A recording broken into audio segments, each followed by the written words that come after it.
High court में ठीक है। बहुत बहुत साधुवाद कि पूरे भारत के अंदर साधुवाद आप सभी का आज की बौद्ध समाज की चौथी जो आपको सबसे ऊपर ले जाएगा।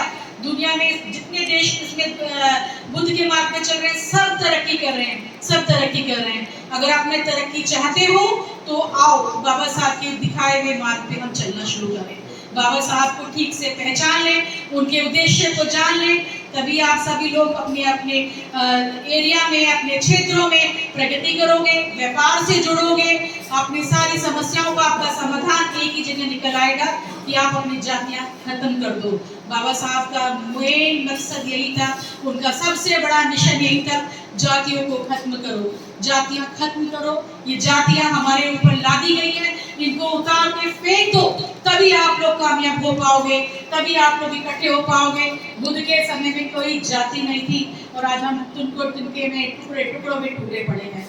आप सबका विशेष धन्यवाद मैं एक बार फिर से देती हूँ। आप लोग आए, आप लोगों ने सोचा कि यहाँ पे ऐसा क्या कार्यक्रम होने जा रहा है, और चंडीगढ़ से आए विशेष लोगों से मेरा धन्यवाद कि वो आज इस पहली बार इस कार्यक्रम में आए हैं और समझ पा रहे होंगे शायद कि यहाँ पे क्या होने वाला है, क्या ये बुद्ध का मार्ग है, क्यों हमें बुद्ध का मार्ग के बुद्ध के शब्द के साथ हमें जुड़ना चाहिए। आप लोगों का विशेष धन्यवाद, बहुत बहुत शुक्रिया आप सभी लोगों का। अब कितने लोगों के पास माइनॉरिटी सर्टिफिकेट है जी? बहुत सारे लोग हैं इस देश के अंदर।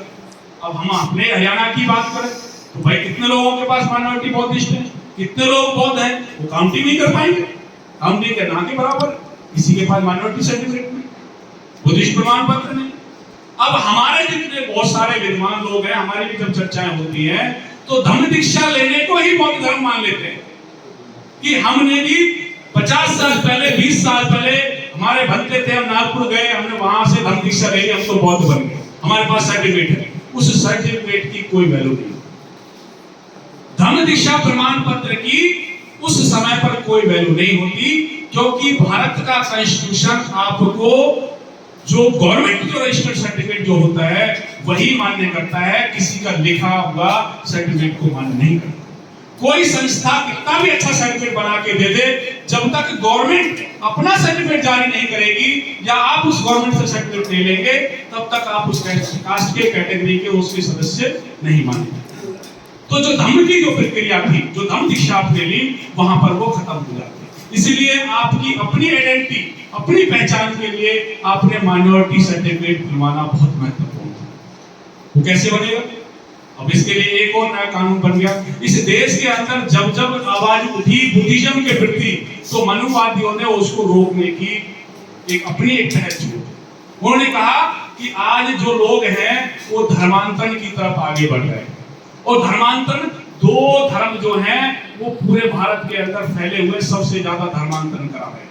कौन कौन से धर्म? ईसाई और मुस्लिम। ईसाई और मुस्लिम धर्म जो है वो हमारे ही लोगों को लालच दे करके वो धर्म कन्वर्ट करा रहे हैं, धर्मांतरित करा रहे हैं। तो कोई भी व्यक्ति, कोई भी समाज, कोई भी धर्म चाहता है कि मेरी पॉपुलेशन कम हो? नहीं चाहता ना। चाहे वो उस व्यवस्था के हो या ना हो, वो एक बात है। चाहे उस व्यवस्था में उन लोगों को सम्मान मिले ना मिले, लेकिन कोई नहीं चाहता कि मेरे यहाँ से छोड़ करके कोई दूसरी जगह चले। इसलिए भारत के तमाम राज्यों से जो धर्मांतरण जो अधिनियम बन रहा है वो इसी पहल को रोकने के लिए हो रहा है। मेरी सिक्किम में जब बात हुई, आसाम में जब बात हुई, तो वहां शेड्यूल्ड ट्राइब के जो लोग थे उनको ईसाई मुस्लिम लोगों ने धर्मांतरित करा रहे हैं। और आजकल तो वहां हिंदू संगठन भी ज्यादा पहुंच चुके हैं, जो बौद्ध लोग हैं उनको हिंदू बना रहे हैं, उनकी संस्कृति को चेंज कर रहे हैं। ये भी मेरी बात हुई। दारू पिलाने का उनको बड़ा, वहां पे एरिया को बहुत ज्यादा दारू पिलाई जा रही है, तो उनको कन्वर्ट करें हिंदू की तरफ।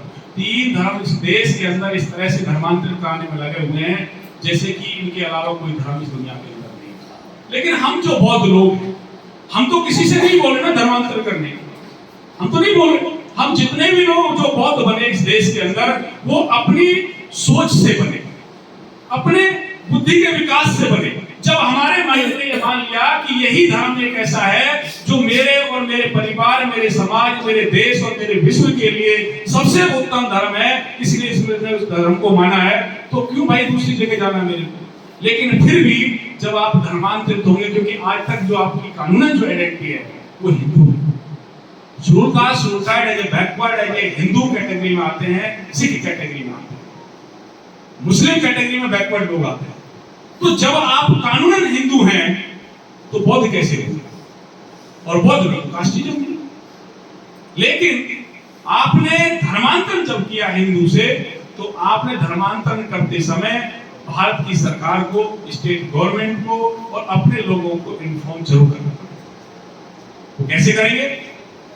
हल्फनामा दे करके, न्यूज़पेपर में निकलवा करके, गजेटिफिकेशन करा करके, ये 3 प्रक्रियाएं आपने करनी पड़ेगी। उसके बाद ही आपके धर्मांतरण को स्वीकृत किया जाएगा, स्वीकार माना जाएगा। जब ये धर्मांतरण की प्रक्रिया आप एज इंफॉर्मेशन गवर्नमेंट को कर देते हैं, उसके बाद गवर्नमेंट आपको ये राइट्स दे देती है कि अब आप अपना जो भी धर्म में आप गए हैं उसका सर्टिफिकेट आप बनवा सकते हैं। उसके लिए हम देने के लिए तैयार हैं।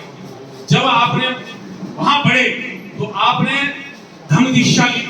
कोई भी व्यक्ति जब मुस्लिम बनता है तो वहां भी दीक्षित होता है, जो क्रिश्चियन बनता है वहां भी दीक्षित होता है। इसीलिए जो लोग हिंदू या दूसरी व्यवस्था में जो लोग हैं, अगर वो लोग बौद्ध बनते हैं तो उनको किसी बौद्ध भिक्षु द्वारा, बौद्ध संस्था द्वारा, बौद्धाचार्य द्वारा उनको दीक्षित किया जाता है। और दीक्षित का मतलब है कि अपने धर्म के नियम, कायदे, कानून उस व्यक्ति को बताना कि जिस व्यवस्था से आप थे, उस व्यवस्था को छोड़ करके जिस व्यवस्था में आप आ रहे हैं उसका अनुसरण आपको नियम के अकॉर्डिंग करना पड़ेगा। ये संघ का एक तरह से दिशा निर्देश होता है, ये संघ के नियम होते हैं। इस नियम को आपने फॉलो करना पड़ेगा, इस नियम के अकॉर्डिंग जाना पड़ेगा। उस नियम में क्या क्या चीजें आती हैं? वो कहते हैं कि आपने बुद्ध धर्म को स्वीकार कर लिया। बुद्ध धर्म के अंदर सबसे बड़ा जो महत्व है, जिसे अरहत कहा जाता है, सम्यक संबुद्ध कहा जाता है, वो महाकाल तथागत गौतम बुद्ध यानी भगवान बुद्ध है। उनको हम सबसे ऊपर रखते हैं, उनकी लेकिन हम पूजा नहीं करते, उनकी पूजा नहीं करते। फिर उनके बाद में इस देश के अंदर किसी को रखा जाता है जो बोधिसत्व हुए, क्योंकि हमने तो बोधिसत्व नहीं कहा। आप लोग सब लोग बहुत मंचों पर बोलते हैं कि विश्व के सिंबल ऑफ नॉलेज, ज्ञान के प्रतीक बाबा साहब डॉक्टर अम्बेडकर, लेकिन कभी ये कहते हैं कि बोधिसत्व बाबा साहब डॉक्टर अम्बेडकर।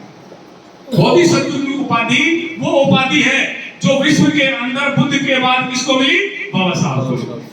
इस दुनिया के अंदर दूसरे बुद्ध के रूप में बाबा साहब पैदा हुए, इसीलिए बोधिसत्व बाबा साहब को बौद्ध कंट्रियों ने माना कि भारत के अंदर, पूरे विश्व के अंदर बुद्ध के बाद अगर कोई व्यक्ति अपने विचारों से, अपने कर्मों से अगर इतनी ज्यादा संख्या में अपने आप दूसरे लोगों को कन्वर्ट कर सकता है तो वो कौन है? बाबा साहब डॉक्टर अम्बेडकर हैं। इसलिए बोधिसत्व की उपाधि इनको दी जाए। उनका जो व्यवहार, उनके अंदर जो करुणा है, उनके अंदर जो मैत्री है, वो ऐसी है कि उन्होंने जिस व्यवस्था में रहे, जिन व्यवस्था ने उनको शोषित किया, उस व्यवस्था को भी वही दर्जा सम्मान दिया जो उनके समाज को मिल रहा है। ऐसे महाज्ञानी पुरुष को जो है हम बोधिसत्व की उपाधि देते हैं। बोधिसत्व बाबा साहब डॉक्टर अम्बेडकर का दूसरा जो है स्थान हम बुद्धिज्म में देते हैं। उसके बाद तीसरा जो सम्राट हैं, सम्राट अशोक को दिया जाता है, फिर अनार्य धर्मपाल को दिया जाता है, उसके बाद हमारे जो महापुरुष हैं वो चलते हैं। फिर उनकी पद्धति बताई जाती है। अंत्य या बौद्धाचार्य या संघ उनको बताता है कि इस धर्म में आने के बाद आपने कैसे कैसे नियम को, संस्कृति, संस्कारों को फॉलो करना है, वो सीखना पड़ेगा। बुद्ध वंदना कैसे करनी है, क्षमा याचना कैसे करनी है, एक भोजन को दान, भिक्षु को भोजन दान कैसे करना है, आप लोगों ने भोजन कैसे करना है, चीवर दान कैसे करना है, आपने संयुक्त संगति कैसे करनी है, आपने और दूसरे जो संस्कृत रीति रिवाज है वो कैसे करने हैं, ये सारा का सारा बुद्धिज्म का नियम आपको पढ़ाया जाता है। बुद्धिज्म में एक और बात ये कही है कि आपने अपने धर्म के अलावा अन्य जो धर्म है, अन्य जो धर्म है, उनका कभी अनादर नहीं करना, किसी धर्म को गाली नहीं देना, किसी व्यक्ति को गाली मत देना, चाहे वो कितना भी बुरा हो। बुरा को बुरा कहने से कोई आदमी अच्छा नहीं है, उसको अच्छा बनाने के लिए आपके अपने व्यक्तित्व को चेंज करना पड़ेगा, उसके सामने अपनी अच्छाई को रखना पड़ेगा, तब जाकर के वो खुद कहेगा कि इस व्यक्ति के जो आचरण है उसको मुझे पालन करना चाहिए। मेरे इतने दुष्ट होने के कारण होने के बावजूद भी इस व्यक्ति ने कभी मेरा विरोध नहीं किया, जिसका जिक्र बाबा साहब भी देते हैं और जिसका जिक्र बुद्ध की दिशाओं में। जब उंगलीमान का भी था, उंगलीमान ने कई सारे लोगों की हत्याएं की, तो बड़ा अच्छा जिक्र आता है कि इतना निर्दयी जो व्यक्ति था, जिसके अंदर क्रूरता भरी हुई थी, जो देखकर लोगों की हत्या कर देता था, उंगली काट लेता था। लेकिन महाकाल तथागत गौतम बुद्ध ने अपनी करुणा और मैत्री अपने तेज से उनको भी जीत लिया और संग में भिक्षु संघ में सम्मिलित कर दिया। ये करुणा में तो 25 एक का उल्लंघन हो रहा है। एक तरफ हमको कहा जा रहा है 25 एक में हर धर्म को अपने हिसाब से चलने का स्वतंत्रता है, आजादी है, तो हमें कहाँ आजादी है? हमको तो हिंदू लिख दिया। तो उसने कहा कि इसका कानून बनना चाहिए। और ये आपको मालूम नहीं है कि उसकी रिट पिटीशन 82 पेज में है, जिसको मैंने निकलाया सुप्रीम कोर्ट से। उसमें ऑलरेडी ये बात की बहस हो चुकी है कि बौद्ध धर्म के ऊपर बहुत सारी क्लॉज उसमें इंक्लूडेड किए गए हैं। लोगों ने यह भी कहा कि तो हिंदू धर्म का ही पार्ट है, जैसे आज भी हम लोग कहते हैं ये हिंदू धर्म का ही हिस्सा है, इसलिए हिंदू कानून में ही रहेगा। तो उन्होंने किस हिसाब से उन्होंने कहा कि हिंदू शब्द तो 1925 के पहले था ही नहीं, 1825 के पहले, 1925 जब आजादी हुई उसके पहले तब हिंदू महासभा बनी, इसके पहले तो हिंदू महासभा था ही नहीं। तो इसके बाद बहुत सारा तर्क हुआ, उसमें लिखा गया है कि सबसे पुराना धर्म है तो जैन धर्म है या बौद्ध धर्म है। और इसके पहले भी उनके 28 बुद्ध हुए हैं, उनके 24 तीर्थंकर हुए। तो आप कैसे कह सकते हैं हिंदू धर्म का भाग है? ये ऑलरेडी पार्लियामेंट डिस्कशन हो चुका है, लेकिन बौद्धों को पता नहीं। इसके बाद जब एक अखबार में जो निकला है टाइम्स ऑफ इंडिया में, तो उस कटिंग को मैंने, हमारे यहाँ के IAS होते DP बरोड़ लखनऊ के, उनके सामने बहुत रखा, वो गर्मावारी पत्रिका निकालते थे, बौद्ध धर्म में बहुत सारे कार्यक्रम करते थे। तो उनके सामने जब विषय लेके आया तो उन्होंने कहा बुलाया हमको, देखो ये तो टाइम्स ऑफ इंडिया में सिखों के कानून के लिए सुप्रीम कोर्ट का ऑर्डर हो चुका है। बाय द वे उस समय मनमोहन सिंह जी प्राइम मिनिस्टर थे। 2012 में रिजल्ट आया, सुप्रीम कोर्ट का ऑर्डर आया और 2012 में मनमोहन सिंह जी प्राइम मिनिस्टर थे। एक दो पंजाब के सांसद उनसे मिले जाकर के ऑर्डर को लेकर के, तो उन्होंने सिख मैरिज एक्ट पास कर दिया। आनंद साहब प्रस्ताव मैरिज एक्ट पास हो गया है। मैरिज उनकी वैलिड है, लेकिन कानूनी रूप में अभी कोई हिंदू है, लेकिन कोई लड़ नहीं रहा। बौद्धों को तब पता चला, हमको पता था, पिटीशन निकाला, सब देखा कि यार बौद्धों को लड़ना चाहिए, तो लड़ाई जो सिख लोग लड़ रहे हैं। तब ये शुरू हुआ, हम लोग बहुत सारी मीटिंग अंबेडकर भवन दिल्ली में किए कि दिल्ली से ये शुरू किया जाए। मैं अकेला दत्त वर्ग से हूँ, और मेरी हमेशा कोशिश रही है कि जो भी वहाँ हमारे दलित भाई, जो SC समाज के लोग हैं, अम्बेडकराइट है, जो भी वो वहाँ कार्यक्रम करेंगे, हम उसका पूरा फल सहयोग देंगे। हमारी पूरी कमेटी इस बात से सहमत है कि सोशल चेंज होना चाहिए। सबसे बड़ी बात है समाज को ऊपर आना चाहिए। सिख समाज में भी, बाकी पूरे भारत में भी सारी अपॉर्चुनिटी होनी चाहिए, इसीलिए हम आपके साथ हैं। मैं आपसे माफी मांगता हूँ, आप तो अगते बैठा है, समाज के लिए काम करते हो, सोशल चेंज करने के लिए। हम लोग इंटेलेक्चुअल हैं, बुद्धिजीवी हैं, किताबों का काम करते रहते हैं थोड़ा सा। और एक सूचना जरूर लेकर जाओ, जो हमारी ये बिल्डिंग है, इसमें बहुत सारी संस्थाएं चलती है। एक संस्था का नाम है हमारा भाई जगता जी फाउंडेशन। भाई जगता जी बहुत महान शख्सियत हुए हैं, शख्सियत विजय गुरु तेग बहादुर को शहीद किया गया, तो उसको जो पवित्र शीश लेके आए थे अनंतपुर साहब, वो भाई जगता जी थे। वो भाई जगता जी के नाम पर चलती है। वो हमारे कार्यक्रम ये है कि जब जो बच्चे मैट्रिक में पढ़ते हैं, अच्छे उनका नंबर है, मार्क्स है, इंटेलिजेंट है बच्चे, उनका हम एक रजिस्ट्रेशन करवाते हैं ऑनलाइन। फिर 1000 से ऊपर बच्चे हो जाते हैं तो हम उसका एक एग्जाम लेते हैं, उसमें 100 बच्चे को सिलेक्ट करते हैं, उसकी इंटरव्यू होती है, फिर 100 बच्चों को सिलेक्ट करके वहाँ रखते हैं। जो बच्चे ने IIT में जाना है, नॉन मेडिकल में, उसको +1 में एडमिशन दिलवा देते हैं, मिशन सेठ सोलर स्कूल है। दूसरे नीट में जाना है मेडिकल में, उसको भी वहीं एडमिशन दिलवा देते हैं। फिर वो +2 भी वहाँ करते हैं, और हमारे पास रात को 11 बजे तक उसकी ट्यूशन भी होती है, पढ़ते हैं, फिर उसको जो एग्जाम नीट का होता है, जेईई का होता है, उसमें बिठाते हैं तो बच्चे डॉक्टर बनते हैं। और जो जी, जय भीम, नमो बुद्धाय आप सभी साथियों को। मैं मंजू गौतम चंडीगढ़ पंचकुला से नेशनल इंटरनेशनल बुद्धिस्ट सोसाइटी की नेशनल कन्वीनर और अंबेडकर संघर्ष समिति की चेयरपर्सन।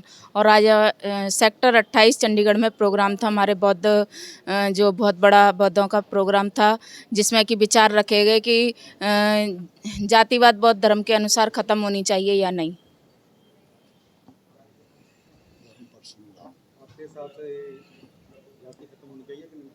होनी चाहिए, क्योंकि बौद्ध धर्म की तो भगवान बुद्ध ने बताया कि बौद्ध धर्म की क्या पहचान, मानव मानव एक समान। इसलिए तो मैं कहती हूँ कि ऊंच नीच का जो भेदभाव है संविधान के तहत बाबा साहब ने ख़त्म किया है, समानता का सबको अधिकार दिया है, तो मेरे हिसाब से होनी चाहिए।